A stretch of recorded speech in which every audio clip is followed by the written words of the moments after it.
satisfação que recebemos Haroldo Dutra Dias.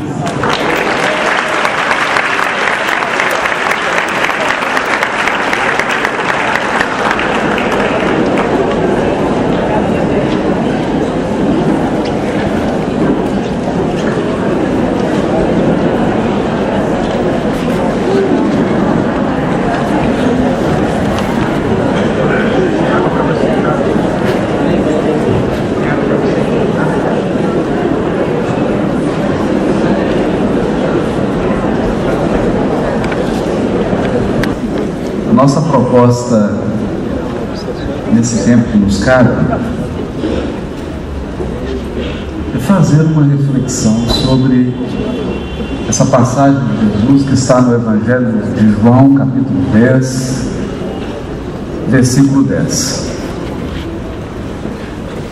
E como nós já tínhamos sugerido no livro Parábolas de Jesus, texto e contexto, é importante ressaltar uma característica do evangelista João. João Evangelista costuma compor a sua obra não como se fosse um livro da época, mas como se fosse uma peça arquitetônica. Tanto o Evangelho de João quanto o Apocalipse representam uma estrutura tridimensional, um prédio, uma construção. E ler qualquer desses dois livros é como fazer uma visita a um grande monumento da arquitetura. Eu vou tentar ser mais claro. O Evangelho de João tem a forma arquitetônica do Templo de Jerusalém. Quem percebeu isso foi um padre franciscano, escreveu um comentário, Frédéric Mans, um padre franciscano francês. E ele sugere que o Evangelho de João possui 3 partes, que são as 3 partes do Templo de Jerusalém. Ora, sabe-se que o Templo de Jerusalém era dividido numa parte inicial chamada Átrio dos Gentios, ou o pátio de toda a gente, onde podiam entrar qualquer pessoa, mesmo que não fosse um hebreu. E lembrando que naquela época as mulheres não poderiam participar das cerimônias religiosas, elas poderiam chegar até essa primeira parte do templo. As outras 2 partes, os outros 2 compartimentos do templo, não era permitida a entrada de mulher. Na verdade, só era permitida a entrada nas outras 2 partes de sacerdotes. Então nós temos o átrio dos gentios, o lugar santo, onde estava o candelabro de 7 velas, a mesa com o pão, o incenso, e 24 horas por dia aquele candelabro precisava continuar aceso, o incenso precisava ser renovado, etc, etc. E no terceiro compartimento, que era o chamado Santo dos Santos, esse do meio era chamado de lugar santo, e o terceiro, Santo dos Santos, somente o sumo sacerdote entrava uma vez por ano. Então nós temos aqui uma sequência. Todas as pessoas entram no primeiro compartimento, no pátio. Nesse primeiro compartimento, nesse pátio ao ar livre, eram realizadas as cerimônias de se matar os animais, todo aquele processo da ritualística da época. Depois, para entrar no lugar santo, eram selecionados sacerdotes daquela semana, que poderiam, depois de passar todo o ritual de purificação, e esse ritual incluía lavar as mãos, lavar os pés, fazer preces, realmente um ritual de purificação. Eles entravam no lugar santo e mantinham o incenso aceso, o candelabro aceso, trocavam os pães, etc, etc. E uma vez por ano, no dia de Yom Kippur, ou chamado Dia do Senhor, ou Dia do Juízo, o sumo sacerdote entrava naquele lugar chamado Santo dos Santos, que é onde estava a Arca da Aliança. E lá ele fazia um ritual pedindo perdão pelos próprios erros e pelos erros de toda a sua nação, de todo o povo. O professor Frederic Mans sugere que o Evangelho de João, da primeira parte até o capítulo 8,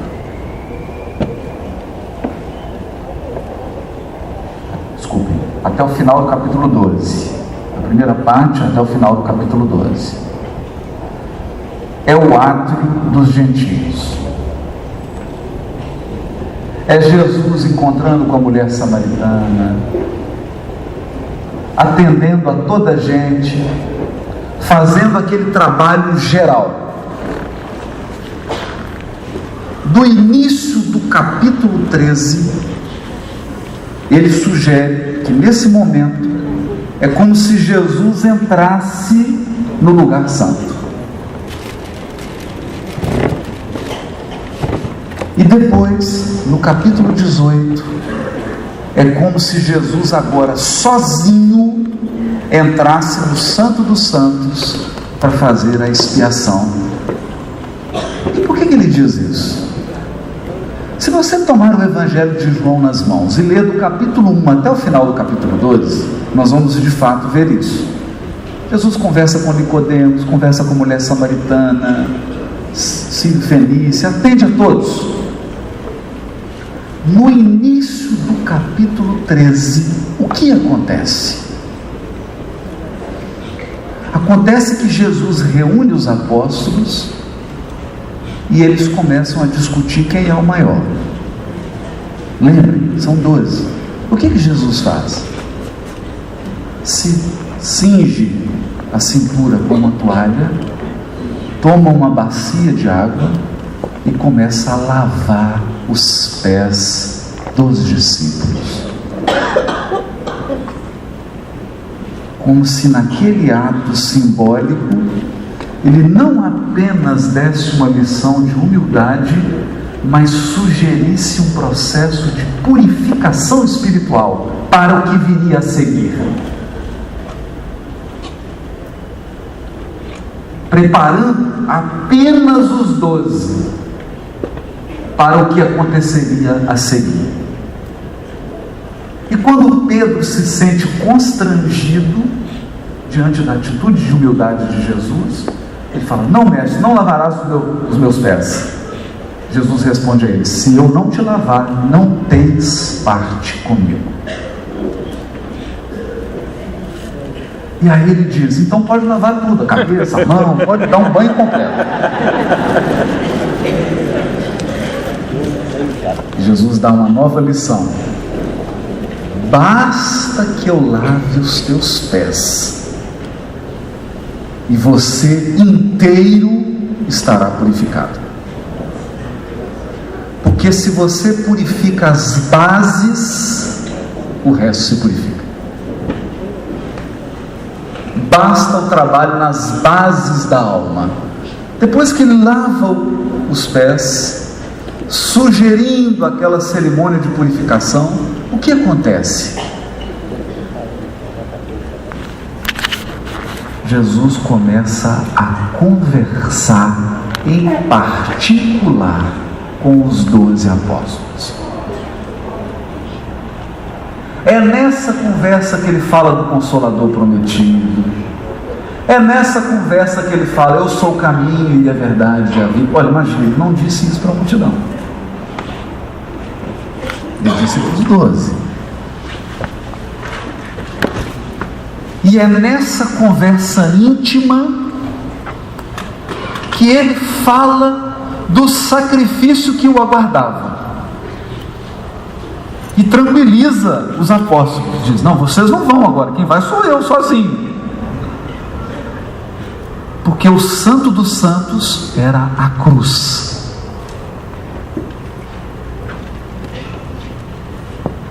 O lugar santíssimo era o maior, o mais supremo ato de renúncia que já houve na terra. O maior exemplo de renúncia que o mundo já viu. E esse, ele foi sozinho. Foi só o Cristo. E quando se dá a entrada de Jesus no Santo dos Santos? No capítulo 18, quando ele é preso. Então, do capítulo 1 ao final do 12, é o átrio. Do capítulo 13 até o final do 17, são todos os discursos, todas as conversas que Jesus tem em particular com os apóstolos. E do capítulo 18 em diante, é o processo da crucificação. Essa frase, eu vim para que todos tenham vida e vida em abundância, ocorreu nessa conversa íntima de Jesus com os apóstolos. E eu contei toda essa história apenas com uma finalidade. Essa fala de Jesus não é um discurso para a multidão, é uma confidência. É uma confissão daquelas que você faz ao pé do ouvido para corações que você confia integralmente. É uma confidência que você faz para pessoas capazes de entender o seu coração. Então nós temos aqui uma fala que é a fala do governador espiritual do orbe, que começava a tarefa de regeneração do mundo, montando a primeira equipe, 12 colaboradores. E diz a eles: eu vim para que todos tenham vida. O que ele queria dizer? No mundo da época, as pessoas tinham uma ideia, sobretudo do povo hebreu. Kardec ressalta isso no Evangelho segundo o Espiritismo. As pessoas tinham uma ideia da vida futura, mas elas não conseguiam compreender os detalhes. Se há uma vida futura, se há uma sobrevivência, com que corpo que eu vou? Mais ou menos a música aqui, né? Com que roupa eu vou? Com que corpo? Eram dúvidas. Será que eu vou com esse corpo físico? Ou terá um outro corpo? E os grupos religiosos da época se dividiam e perdiam tempo discutindo detalhes e minúcias. Os fariseus perdiam horas incontáveis tentando entender detalhes desse corpo da vida futura, porque eles sabiam que tinha uma vida futura e acreditavam nessa vida futura. Os saduceus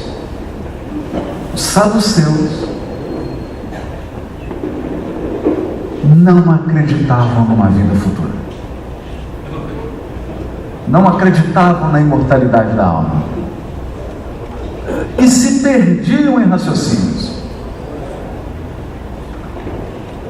Se perdiam,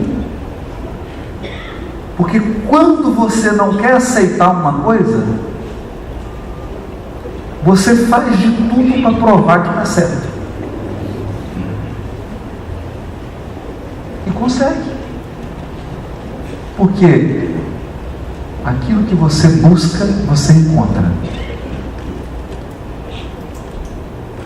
Ou dizendo melhor, você só encontra na vida aquilo que está buscando.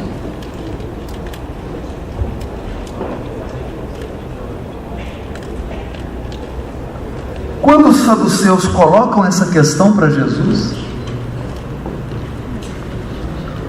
se havia ou não essa chamada imortalidade, e utiliza uma palavra da época, que é uma palavra ambígua, ressurreição. A ressurreição podia significar tanto a volta de um profeta, quanto a imortalidade da alma. Então eles confundiam, eles não tinham duas palavras para descrever reencarnação e imortalidade. Usavam uma só.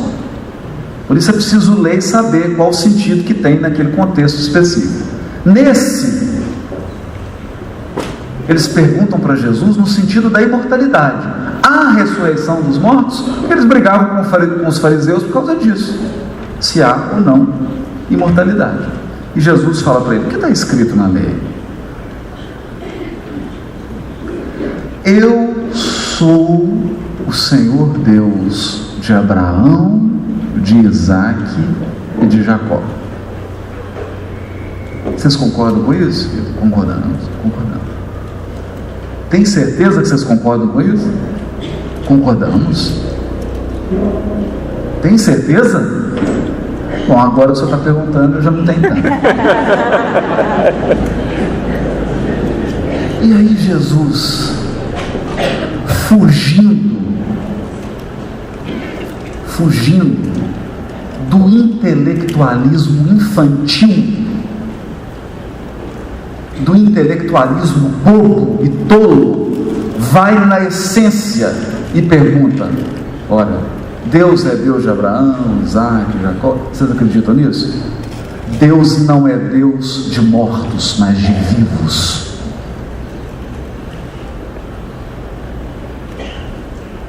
Se ele é Deus de Abraão, Abraão está vivo. Se ele é Deus de Isaac, Isaac está vivo. Se ele é Deus de Jacó, Jacó está vivo.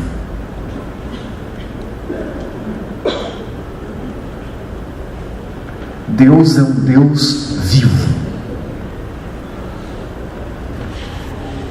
E os seus filhos são filhos que vivem. E eles ficaram surpresos com a simplicidade e com a profundidade da fala de Jesus. E foram-se embora. Mas eu pergunto, quando Jesus diz: eu vim para que todos tenham vida e vida em abundância, será que ele está falando de imortalidade da alma?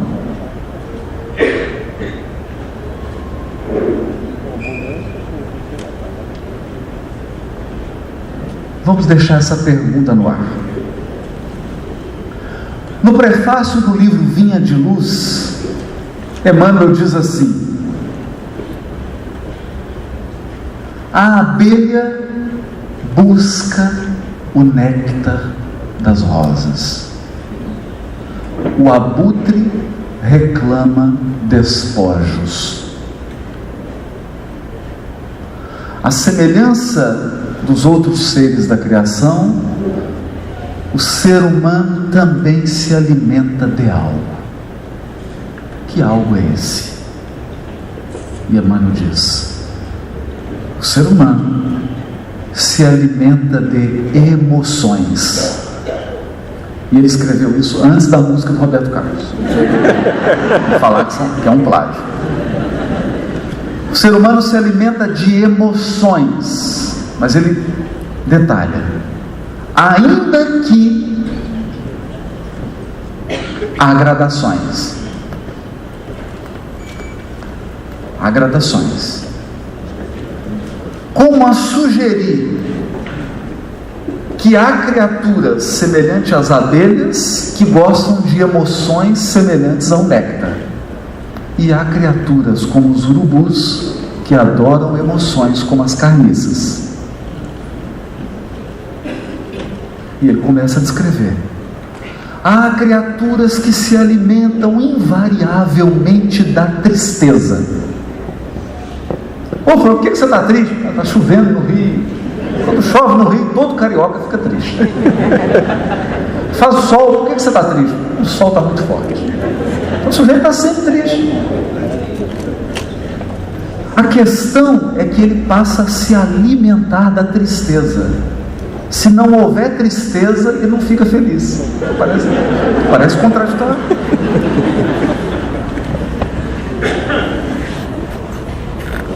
Tem outros que se alimentam da maledicência. A criatura, às vezes, ela está tão viciada na maledicência, ela tem tanta gula de maledicência, que você não consegue contar nenhum caso para ela. Você começa a contar, ela já começa a falar mal dos personagens. Você fala, olha, encontrei, você sabe o fulano lá do nosso bar? Eu encontrei, pessoa horrível, você não conhece. Aliás, esse bairro também é péssimo. Fala mal tudo de todos, porque o alimento dele é a maledicência. É uma emoção, e essas emoções alimentam. Cada criatura em evolução no orbe, cada um de nós tem as suas emoções prediletas. Tem gente, se não tiver assim no máximo da adrenalina, ele não está bem. Tem outros que gostam de pouca adrenalina. Então, todos estamos em busca de emoções. Por quê? Porque as emoções representam a matéria-prima da experiência. A experiência humana é feita das emoções que você experimenta, que você sente ao realizar algo, ao relacionar-se com alguém, ao participar de algo. E por que estamos dizendo isso? Porque Emmanuel vai dizer assim, no livro Palavras de Vida Eterna: todos os seres da criação existem. Esse microfone existe. Você existe. Essa mesa existe, essa cadeira existe, tudo existe.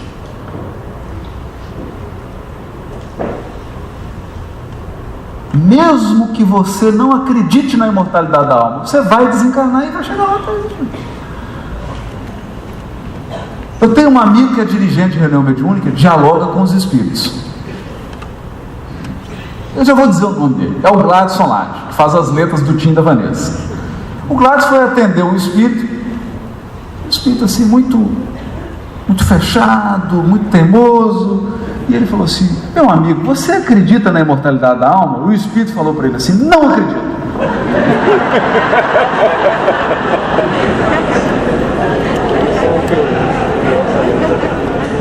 E aí ele falou assim: olha, você tem muitas razões para acreditar.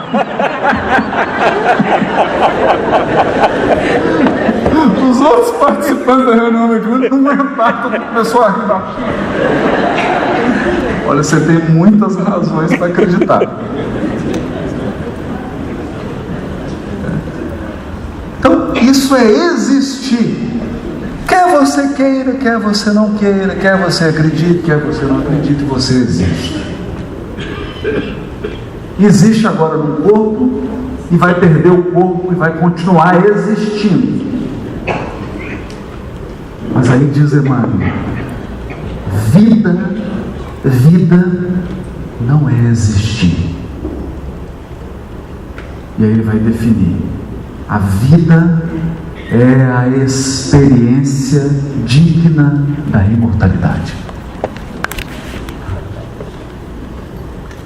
A vida é a experiência digna da imortalidade.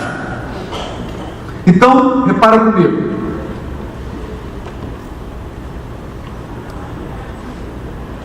O sujeito aqui no Rio de Janeiro pega uma arma, assalta outra pessoa, rouba tudo dela e vai embora. Ele teve uma emoção? Teve. E que baita emoção. Uma forte emoção.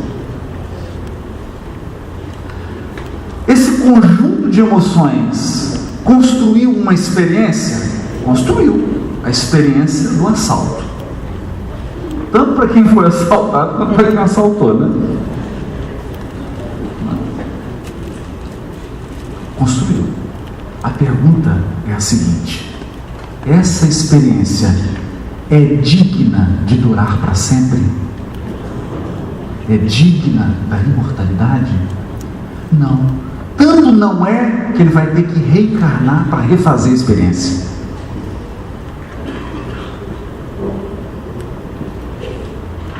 De modo que o resgate reencarnatório é ter que repetir as experiências que não são dignas de durar.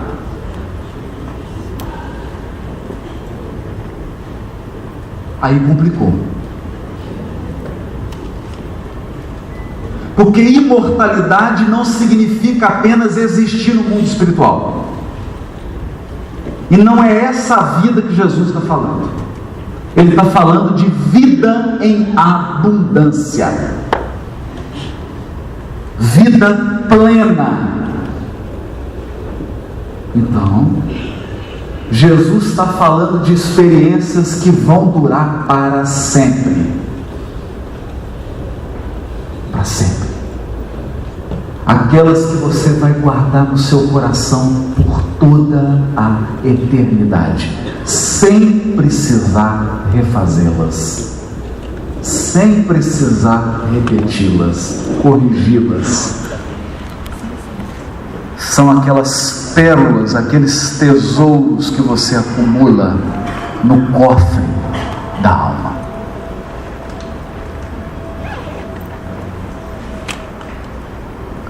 É por essa razão que no livro Vinha de Luz, mais uma vez o benfeitor Emmanuel vai dizer: enquanto na carne tememos a morte do veículo físico,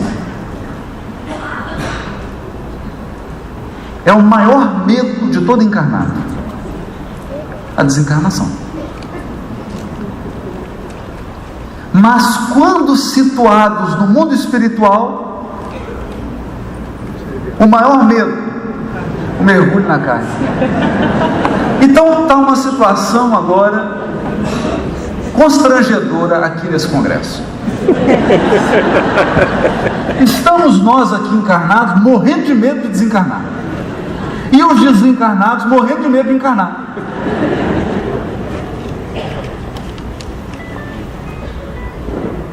Mas morrer de medo de encarnar por quê? Porque você perde memória. Você vai esquecer o nome de todas as afeições que você deixou no mundo espiritual. Vai esquecer de onde você está vindo, de onde você veio. Vai esquecer tudo que você conversou lá. Vai guardar só a essência da experiência, que são as emoções que você experimentou quando estava lá. Mas o invólucro da experiência você vai esquecer.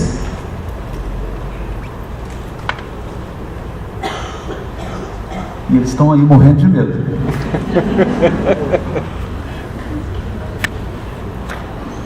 E Emmanuel complementa: para nós, para nós, quem dera para nós, né? Para os espíritos que atingiram a própria iluminação, só há um gênero temível de morte.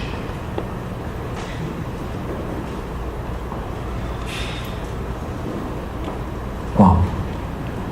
A morte da consciência culpada.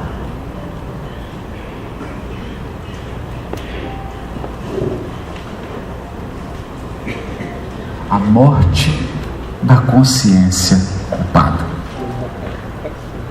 Por quê? Porque morte é imobilidade, e vida é movimento, é fluxo, é liberdade. Isso é vida.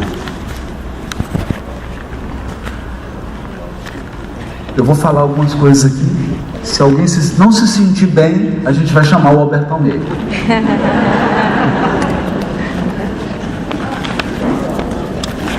Vamos chamar o Alberto Almeida.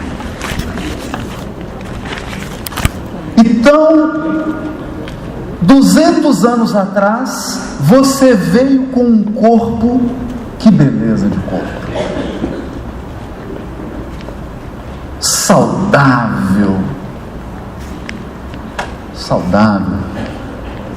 podia comer de tudo, não sentia dor, não tinha nada, um corpo saudável. Aí o que você fez? No desregramento, no desrespeito ao veículo físico, num ato de rebeldia e ingratidão a Deus, você destruiu o seu corpo físico.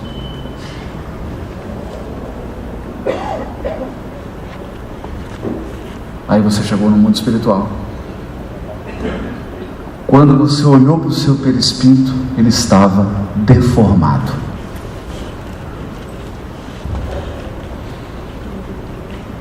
Então você sentou com seus benfeitores espirituais. Ele falou: você vai ter que renascer. Eu vou trabalhar com o quê?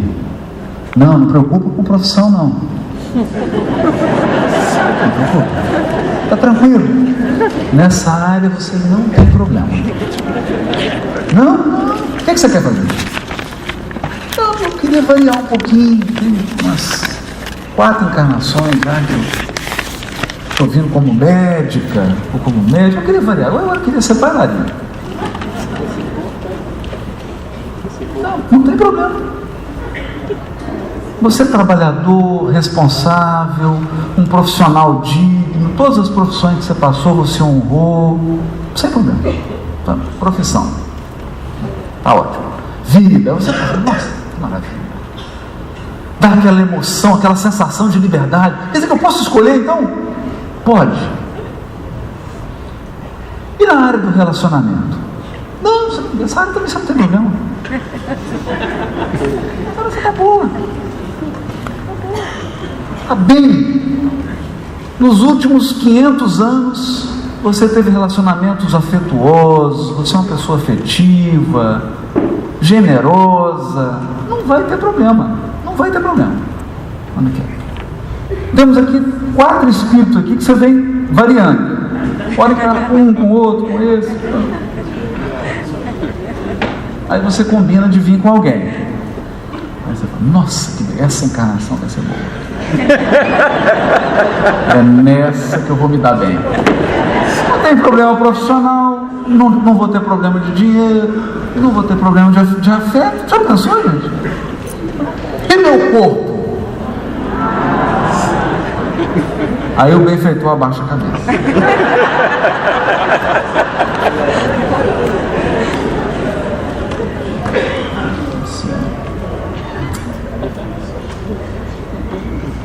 Olha,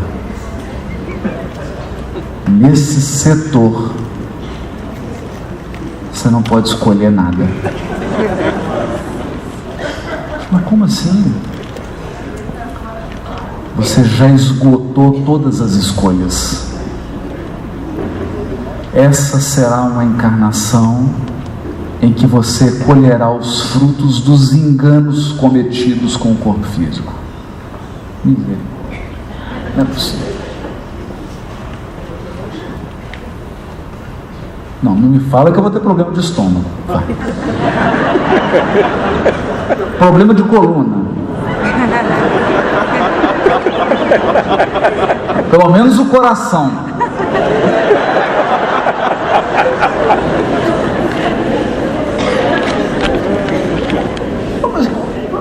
Eu estou morto, então nessa área eu estou morto, eu não posso escolher nada. Exatamente, agora você entendeu. Nessa área você está imobilizado. Você está morto. Você é um Lázaro. e já está com cheiro ruim.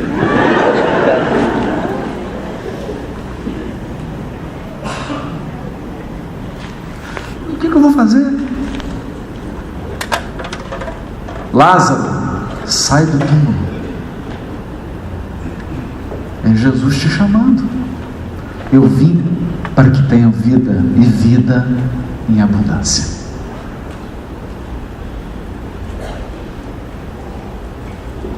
Porque na área do corpo físico, você terá que construir experiências dignas da imortalidade. Ou seja, você terá que corrigir as experiências desastrosas que você teve. Aí vem o outro. Já chega meio temeroso, né? Fala, meu Deus, e agora? Meu corpo. Não, você pode escolher. Nós temos aqui modelo Gianecchini, modelo Brad Pitt. Temos as mulheres, né? Apresenta aquelas beldades, né? Não, assim. Esse modelo Gisele Bündchen tá bom, mas eu estou achando muito magrinha. Não, tem esse outro modelo aqui. Pode escolher, você não tem problema. Corpo não é um problema. Aí você já fica tenso.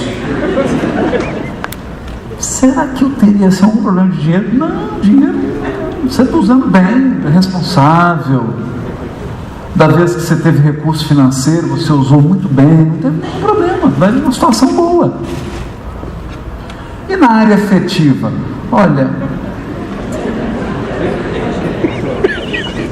essa área não está muito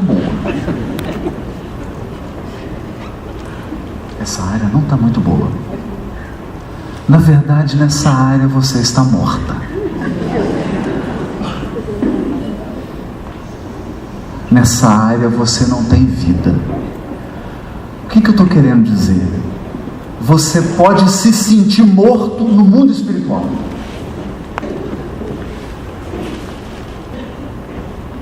Você pode estar aqui agora sentado se sentindo um defunto.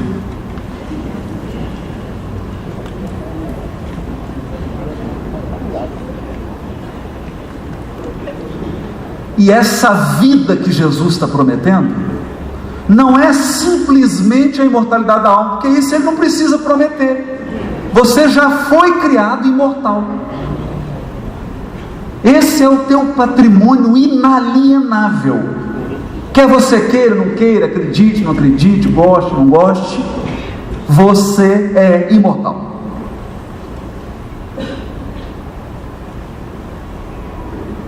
O que Jesus está perguntando é: você quer se sentir vivo? Você quer experimentar vida? E vida é liberdade, é poder escolher, é poder transitar. Mas para isso, nós precisamos educar o nosso processo de alimentação. E eu estou falando de alimentação física, alimentação emocional. Para isso, é preciso construir novos gêneros de experiência. É preciso aprender a agir com vistas à eternidade. Então, quando alguém me fere, eu vou perdoar, porque o perdão é eterno. Se você perdoar alguém hoje, essa experiência você não vai precisar repetir, ela é eterna. Essa vai ser um tesouro que você vai guardar. Mas se você revidar, se você alimentar o ódio, você precipitou-se na morte.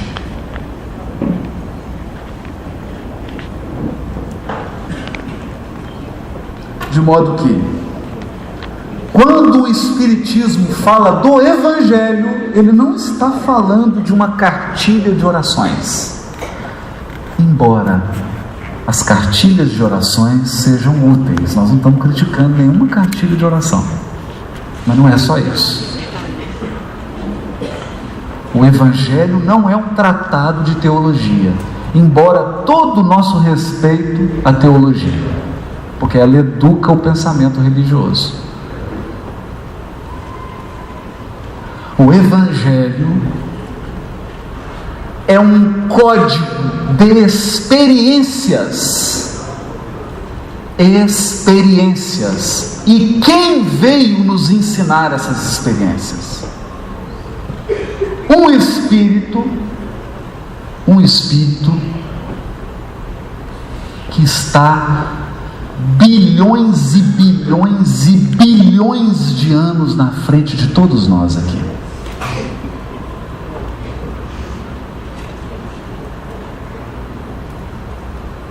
O Espírito que veio trazer o Evangelho para a Terra, diz Emmanuel no A Caminho da Luz, os sistemas solares onde ele evoluiu não existem mais. Sabe quanto tempo dura um sistema solar? Em média, 15 a 20 bilhões de anos. Emmanuel não diz que o sistema solar onde Jesus evoluiu não existe mais. Ele fala os sistemas. Os, no plural. Os sistemas. Então faz a conta comigo aí. 15 mais 15, mais 15, mais 15. Você está aqui. Jesus está a uns 60, 70, 100 bilhões de anos na nossa frente.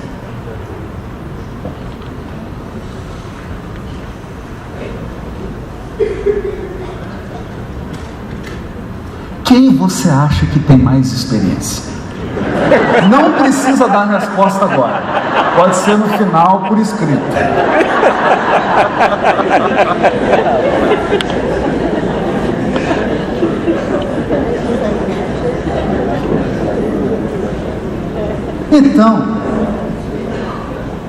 Então, quando alguém procura ele e ele impõe as mãos sobre a pessoa e diz assim: presta atenção no que eu vou te dizer, a tua fé te salvou. Não fui eu, foi a tua fé. Ele está falando de uma experiência de bilhões de anos. Querem ver? Ok. Para os céticos, vamos. Livro há 2000 anos, o encontro do senador romano Públio Lentulus com Jesus na Galileia. A filha leprosa, e ele procura Jesus e está no caminho. Como é que eu vou falar com ele? Porque eu não sei o aramaico, só sei falar o latim, vai ser difícil a comunicação. Eu vou de noite, ninguém pode ver, eu sou um senador, ele é um carpinteiro, não fica bem um homem do meu nível conversando com uma pessoa desse nível baixo. Deixa eu ir de noite. Está lá esperando, aí dá aquela encostada, meio que cochilando, chega Jesus diante dele. Senador, por que me procuras? E aí ele disse assim: uma coerção irresistível me fez ajoelhar.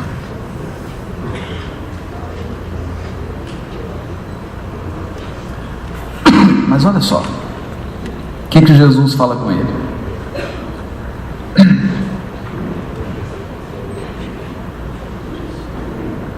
Não venho procurar o homem de estado superficial e orgulhoso, que somente os séculos de sofrimento encaminharão ao regaço de meu Pai. Mas eu já ia embora. Só desculpa. Só desculpa incomodar. Estou voltando.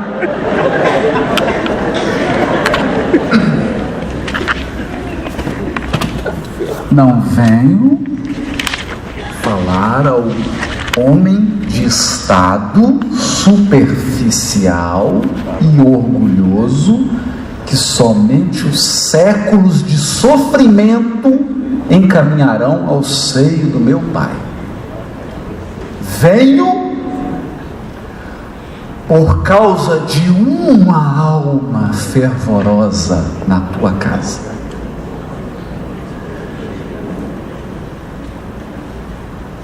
Porque a fé é divina e basta apenas um dos seus raios para se alterar a superfície de toda a terra.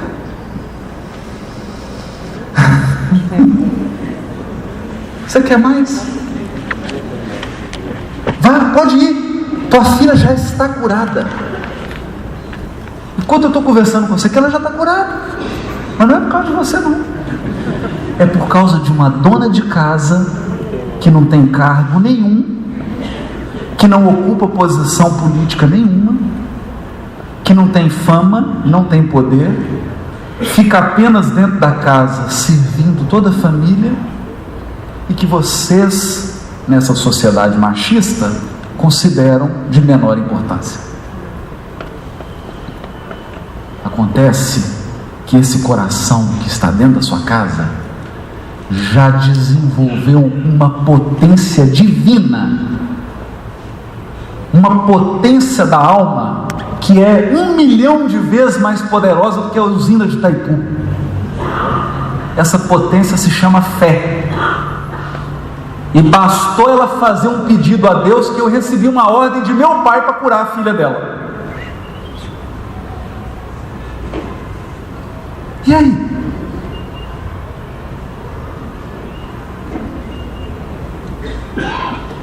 É uma experiência. A experiência e a emoção da fé. Abundante. Abundante. Querem ver Jesus falando de vida de novo? De vida plena, de vida abundante? Quando prendem ele, Judas dá o beijo da traição, tudo parece, é como se a praia de Copacabana ficasse nublada. 45 dias chovendo. Qual que é a primeira reação de Pedro? Tira a espada e fala: deixa Deus fora disso, o negócio agora é comigo. E corta a orelha do soldado.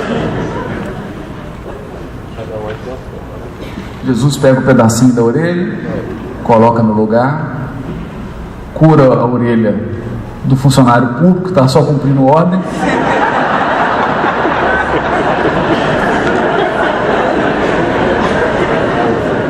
Vira para Simão Pedro e diz: meu filho, guarda essa espada. Você acabou de perder uma orelha.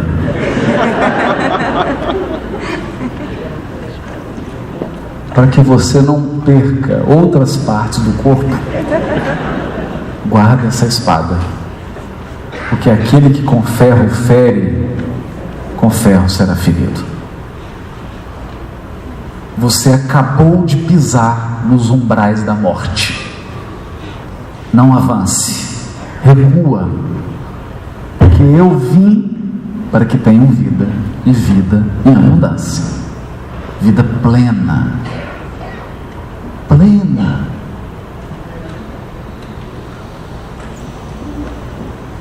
Então, quando se debruça sobre o Evangelho do Cristo, nós estamos em busca da maior felicidade que se pode experimentar. Porque estamos falando da felicidade real, genuína. É fazer uma vez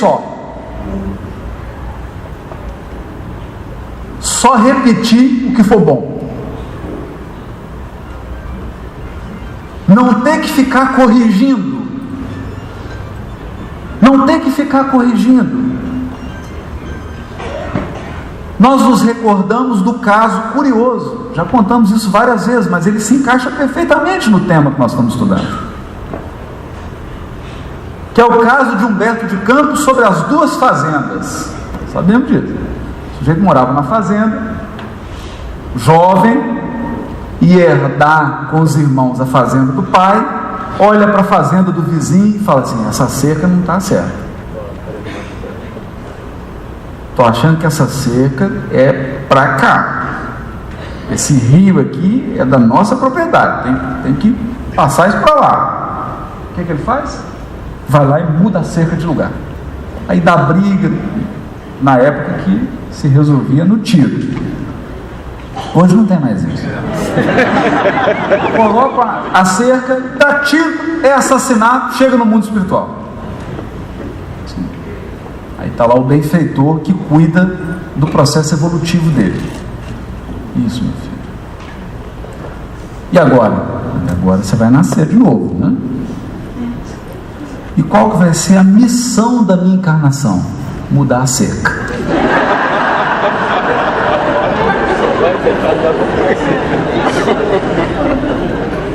Oh, mas a missão do Santos Dumont é descobrir o avião, do Chico é receber 420 horas. Meu filho, quem que mandou você invadir o terreno dos outros?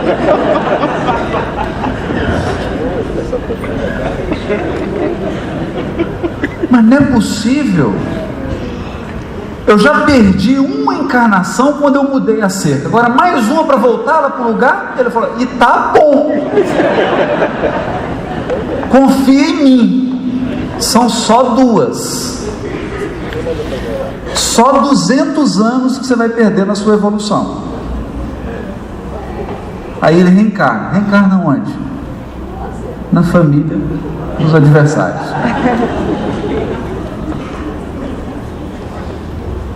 13 anos de idade. O menino olha assim: essa cerca não está certa. Voltar lá para cá. Fala: pelo amor de Deus, não mexe com essa cerca, já deu briga, as famílias brigaram, deram tiros, o seu bisavô morreu não sei quem, não mexe com isso. Não, essa cerca não está certa. Vai lá e volta a cerca. Tiro de novo, briga, desencarna com tiro. Chega no mundo espiritual. E agora? Agora, meu filho. Agora você teve morto por 200 anos. Você quer vida em abundância agora? Você vai reencarnar de novo na família de origem. Você vai gravar uma coisa só, meu filho. Não precisa mais nada, não preocupa com mais nada. Concentra. Foco. Vamos focar. Não mexe nessa cerca.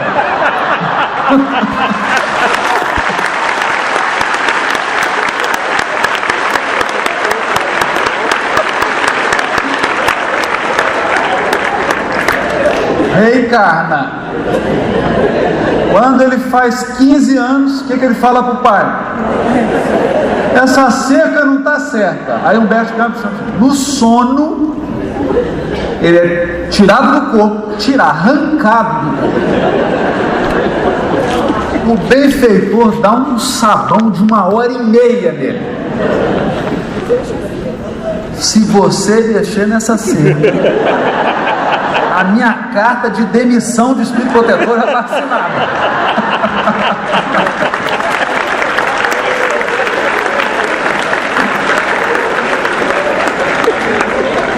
A questão, Humberto de Campos, como era um membro da Academia de Letras, como era um homem da arte, da literatura, e sabe descrever com esse encanto, com essa alegria, para nos conscientizar de uma triste realidade. Se fosse só 3 encarnações, estava bom. Tem certas áreas da nossa vida que nós estamos repetindo aqui há 20, 30 encarnações.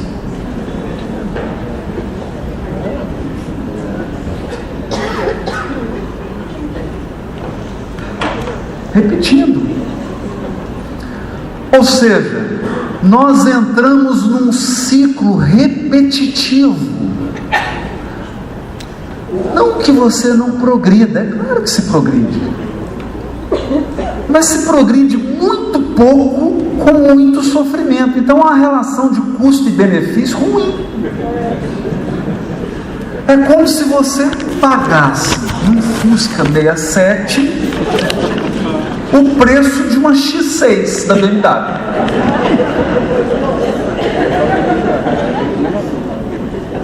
Então você obtém muito pouca experiência a custo de muito sofrimento. De muito sofrimento. E a proposta inaugurada pelo Cristo é a de máximo aprendizado com o mínimo de sofrimento. Mínimo de sofrimento. Mínimo possível. Por isso que ele disse: tudo na vida tem um peso. Tudo na vida tem uma responsabilidade. O que eu estou propondo, o peso é leve e o jugo é suave. É o maior benefício com o menor custo. Custo espiritual.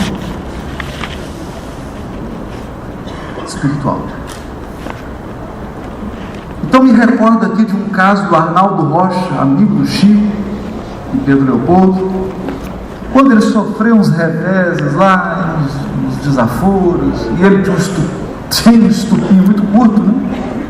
E aí chegou para o Chico: olha, Chico, sofri isso, não sei o quê, me disse isso, que humilhação. Aí o Chico falou: nossa, filho, eu estou tão feliz por você. Mas como assim, Chico? Estou feliz demais. Antes você só batia, agora você está apanhando.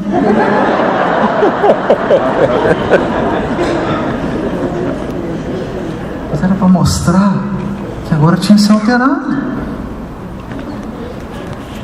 Aquilo que ele julgava uma experiência desagradável, uma experiência que feria, era na verdade uma experiência libertadora.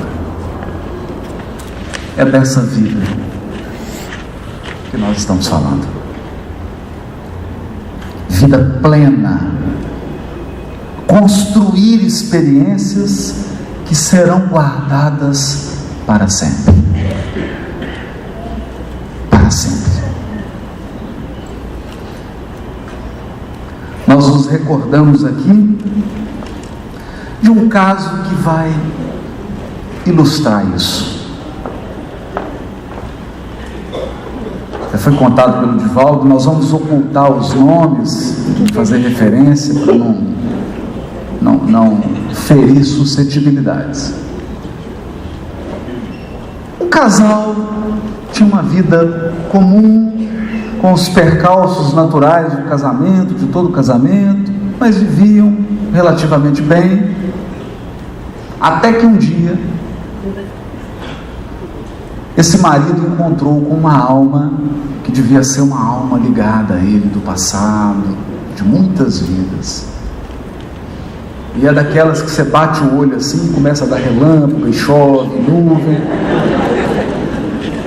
E ele começou a ter um caso extraconjugal com essa moça. E a paixão foi se intensificando, foi ficando intensa, aquilo foi ficando sério, as emoções, né? Tipo, olhar para o casamento, aquela trempe, aquele fogo brando,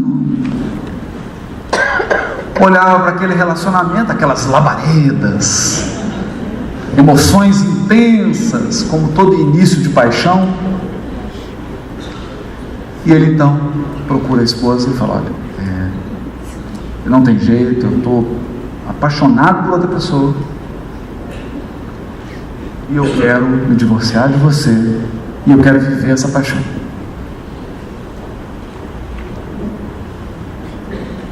E ela, muito triste com aquela situação toda, e falei: você vai conversar com a sua filha. Aí ele chamou a filha, falou: filha, eu queria te falar uma coisa, mas antes eu vou te dizer algo. Vou te contar algo, uma coisa, mas eu preciso te dizer algo antes. Minha filha, se algum dia alguém que você ama muito te magoar demais, se alguém que você ama muito, filha, te magoar demais, e você não conseguir perdoar, pelo menos desculpa. Tá bom, filho? Tá bom, papai. Papai está separando da mamãe, está saindo, aquela choradeira, aquela situação. E ele foi viver a paixão. Como toda boa paixão, 6 meses depois acaba.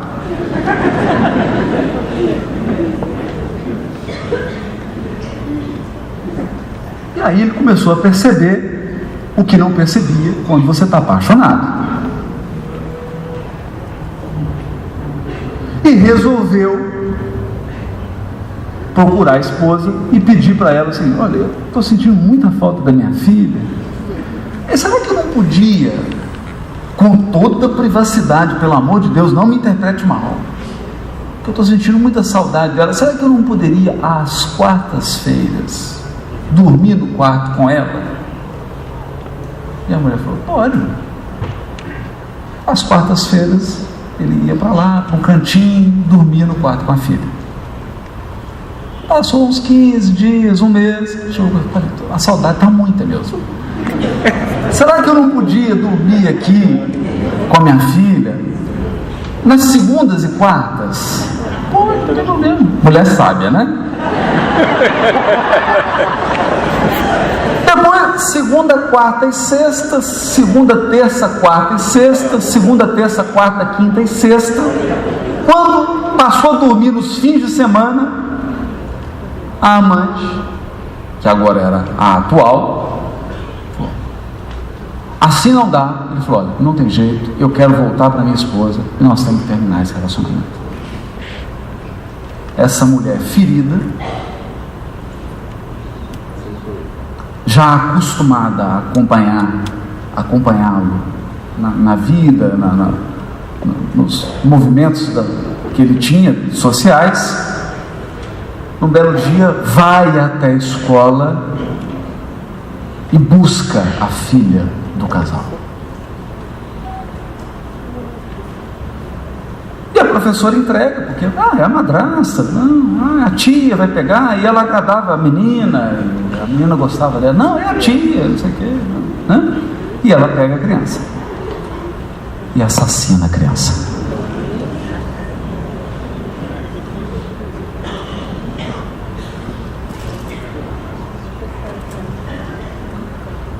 E essa é a típica experiência que você quer jogar fora. Essa é a típica experiência que você quer dormir e nunca mais lembrar dela. É aquela experiência que não é digna da imortalidade. Você quer apagar ela da sua história, mas não tem jeito. Ele então,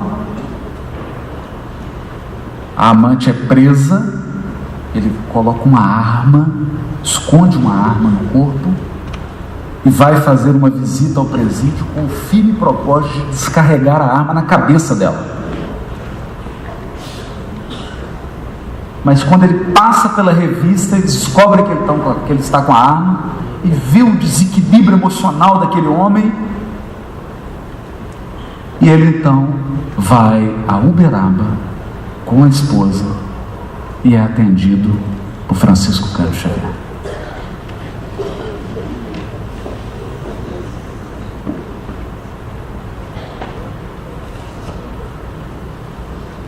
Francisco Cândido Xavier recebe uma carta da filha. A criança que havia sido assassinada. E aquele casal com tudo destruído. Você existe, mas não está vivo. Entende? Você existe, mas não está vivo. Então você almoça, mas o almoço não tem sabor, você não está vivo, você não está vivo. Você toma café, mas não tem sabor. Nada que você faz tem sabor. Tudo perde a razão. É como se você fosse um cadáver, uma múmia ambulante.